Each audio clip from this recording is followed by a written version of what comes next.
Hey Rowan, this is Amrita. Future कोई नहीं जानता, लेकिन इंग्लिश में हम उसकी पॉसिबिलिटीज के बारे में जरूर बात कर सकते हैं। इमेजिन कीजिए, एक आदमी 10 शॉपिंग बैग्स लेकर के जा रहा है और अचानक से उसका एक बैग नीचे से फटने लगता है। अब ऐसे में आगे क्या हो सकता है? बहुत सारी पॉसिबिलिटीज हैं। उसका बैग नीचे गिर सकता है, उसकी ग्रोसरी नीचे जमीन पर गिर सकती है, कोई उसकी मदद के लिए आ सकता है, और या फिर वो आदमी सेफली अपने कार तक पहुंच सकता है। Interesting, isn't it? सो एक सिचुएशन है और उसकी बहुत सारी पॉसिबिलिटीज हैं। तो जब हमें एग्जैक्टली नहीं पता होता है कि क्या होगा, तो इंग्लिश में हम पॉसिबिलिटीज के लिए दो शब्द यूज करते हैं, और दो बहुत ही यूजफुल वर्ड्स है हमारे पास, may and might. So today we are going to learn how to talk about future possibilities naturally in English. And do not worry, we do not have complicated grammar rules. Simple pattern, only and only real life situations, and here's our English. So let's begin. अब चलिए मे और might को हम real life examples के through समझते हैं। तो जब हम फ्यूचर पॉसिबिलिटीज की बात करते हैं तब मे या माइट का यूज किया जाता है, और इसके बाद हम वर्ब की फर्स्ट फॉर्म को यूज करते हैं। तो जब हमें कुछ ऐसा लगता है कि फ्यूचर में कुछ होने की पॉसिबिलिटी है लेकिन हम श्योर नहीं होते हैं, तो हम मे या माइट का यूज कर सकते हैं। सब्जेक्ट के बाद मे और माइट लगाने के बाद हम वर्ब की फर्स्ट फॉर्म लगा देते हैं। तो उसका स्ट्रक्चर बहुत ही सिंपल है। हिंदी की जब हम बात करते हैं तो कुछ इस तरह के वाक्य होते हैं कि हो सकता है कि ऐसा हो जाए या ऐसा हो सकता है। फॉर एग्जाम्पल, हो सकता है वह कल आए, शी मे कम टुमारो, हो सकता है वो आज रात कॉल करे, ही माइट कॉल टुनाइट। तो इस तरह की जो हमारी हिंदी होती है उसे हम यहाँ पर यूज करते हैं।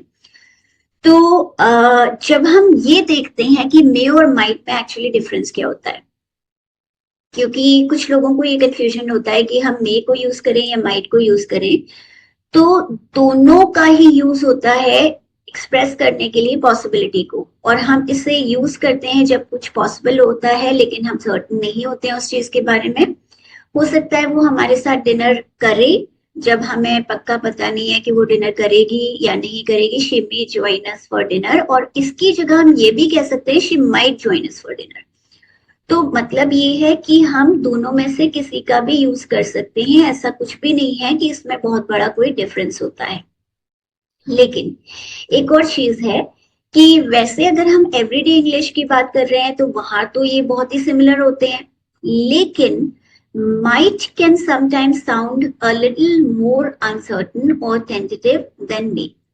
तो जब आपको ये लगता है कि चीजें कुछ कम पॉसिबल हैं या ज्यादा आपको ऐसा लग रहा है कि ये काम मीन्स आप ज्यादा अनश्योर होते हैं किसी चीज के बारे में, तो वहां पर आप माइट को यूज कर लीजिए।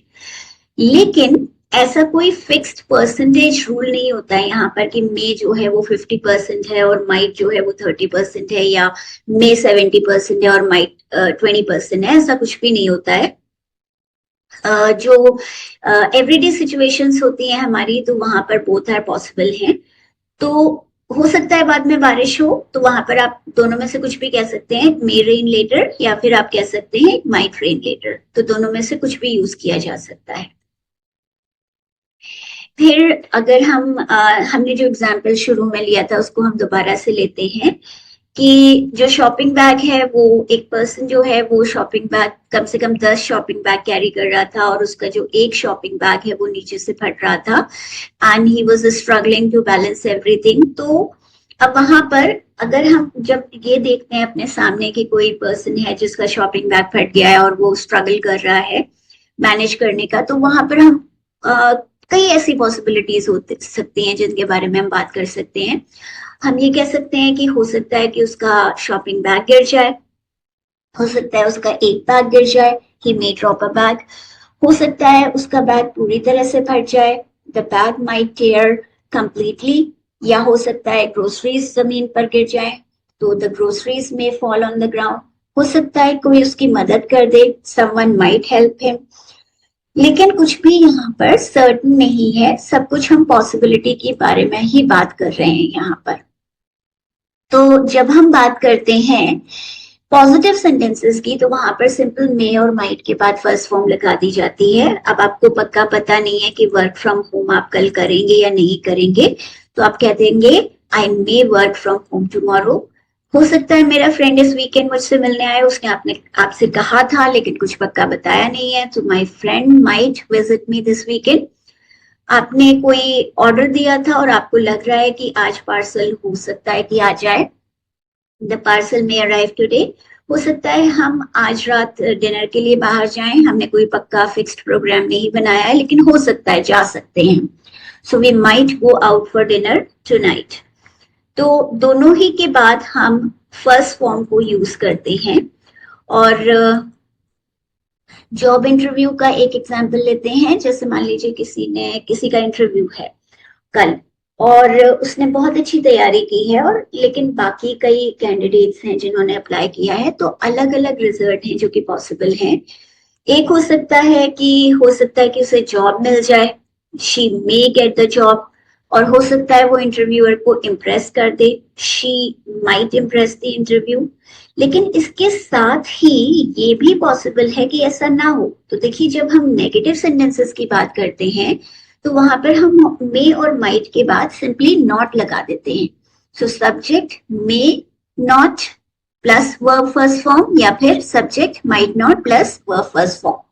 हो सकता है कि उसे तुरंत रिस्पॉन्स ना मिले। अब उसने में भी हो सकता है कि कई बार ऐसा भी होता है जब जॉब इंटरव्यू के लिए जाते हैं और जब हम वापस आते हैं, हमें रिजल्ट तुरंत नहीं पता चलता है, कुछ समय के बाद पता चलता है। She may not get an immediate response. हो सकता है वह मीटिंग में ना आए। मान लीजिए कोई आपका फ्रेंड है, वो बीमार है, तो पहले तो हम ये भी कह सकते हैं कि हो सकता है कि वो ऑफिस ही ना आए, he might not come to the office, या फिर he might not attend the meeting.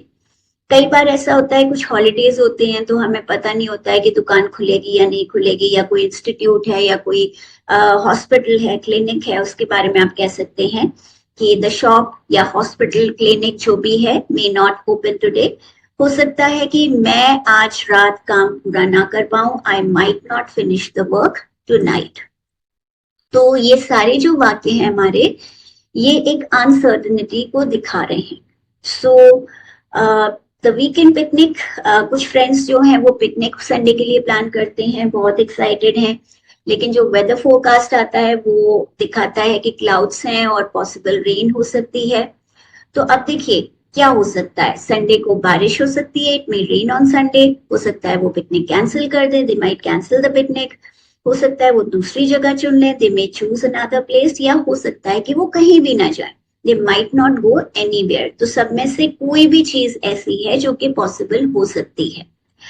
अब ये देखिए, बहुत ही कॉमन एग्जाम्पल है हमारा, जब हमारे फोन की बैटरी बहुत कम रह जाती है। अब किसी की फोन की बैटरी जो है वो 2% है। अब वो बहुत ही किसी इम्पोर्टेंट कॉल का इंतजार कर रहा है, और बहुत सारी चीजें हैं जो कि पॉसिबल हो सकती हैं। हो सकता है कि फोन बंद हो जाए, द फोन में स्विच ऑफ। हो सकता है कि कॉल बैटरी के जाने से पहले या खत्म होने से पहले ही कॉल कर दे, the caller might call before the battery dies. हो सकता है बैटरी थोड़ा और चल जाए, बैटरी में लास्ट अ लिटिल लॉन्गर। या हो सकता है कि आपको कॉल ना मिले, या हो सकता है उसकी कॉल आए ही ना, you might not receive the call. अब इसमें से कोई भी चीज है जो कि पॉसिबल हो सकती है, हम किसी भी चीज के बारे में श्योर होके कुछ भी नहीं कह सकते हैं। और जब भी हमारी एक सिचुएशन होती है तो उसमें बहुत सारी ऐसी चीजें हैं जो कि पॉसिबल होती हैं। So you look at one situation and imagine different possible results. तो अब एक फैमिली है जो कि रोड ट्रिप के लिए निकल रही है। बहुत ही काले बादल छाए हुए हैं आसमान में, और उनकी जो कार है वो अजीब अजीब सी शोर कर रही है, कुछ नॉइस कर रही है, और वो ऑलरेडी लेट हो चुके हैं।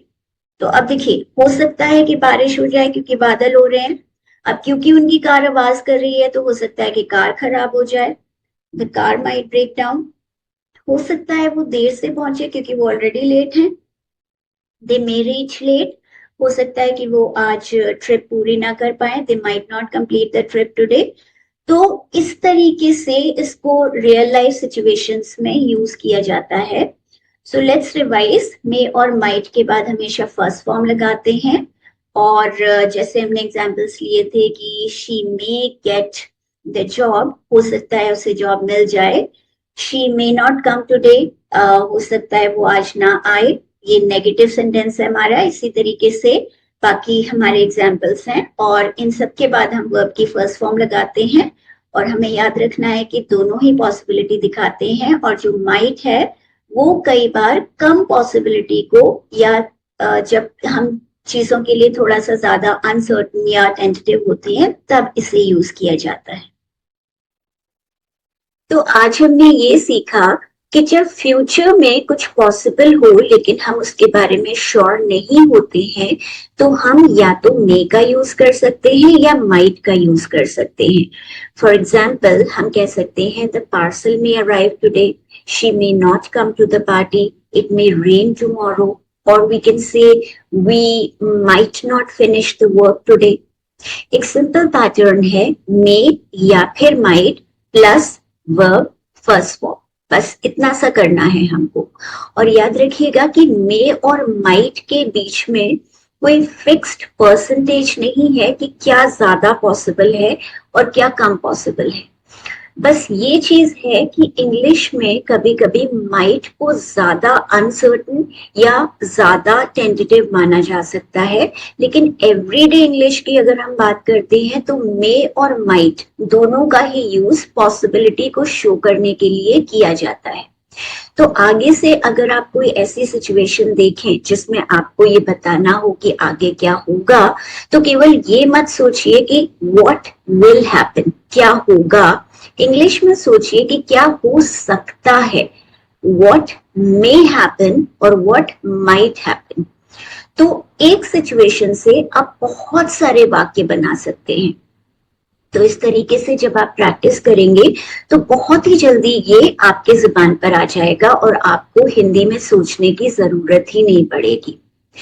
तो I'll see you in the next lesson, and तब तक के लिए keep learning, keep building your English and keep speaking. Thank you so much.